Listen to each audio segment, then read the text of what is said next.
आत्मसमर्पण कर दो। ये होती है पत्नी और ये होता है पति, कि तुम दोनों गृहस्थी से गुजरते हुए ईश्वर तक पहुंच जाओ। इस दोनों पति पत्नी दोनों ईश्वर तक, किसी भी प्रकार तुम दोनों को भगवान तक पहुंचना। और साथ में तुम्हारे बच्चे होंगे तो बच्चों का भी मुंह भगवान की तरफ मोड़ देना, बच्चों को भी भगवान की तरफ प्रेरित कर देना। ये होती है गृहस्थी। लेकिन आजकल का आदमी शादी हुआ बस हनीमून मनाने के लिए भागा वो, केवल केवल केवल केवल भोग का सामान समझ रहा है आज का व्यक्ति शादी को, पति को, पत्नी को, केवल ये बचा। इससे ज्यादा कोई ऊंची सोच नहीं है किसी की।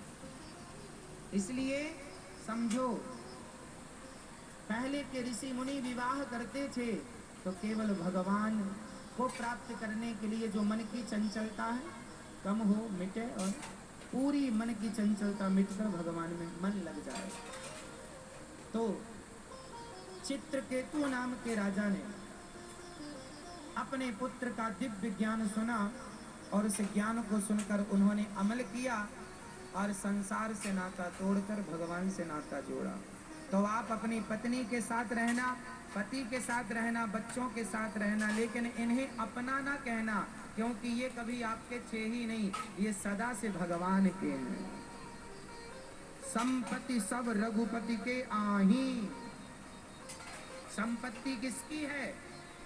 जोर से, जोर से, भगवान की। सब कुछ किसका है?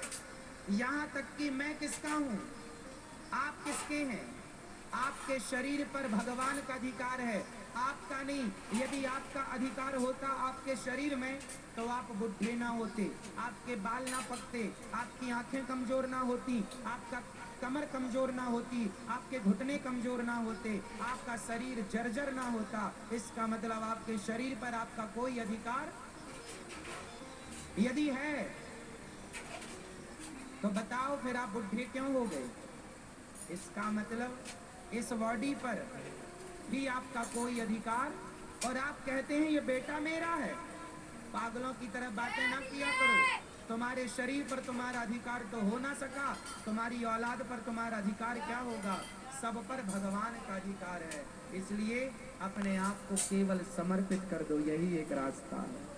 हे नाथ, तुम्हें सौंपती हूँ अमानत तुम्हारी, तुम्हें सौंपता हूँ अमानत तुम्हारी।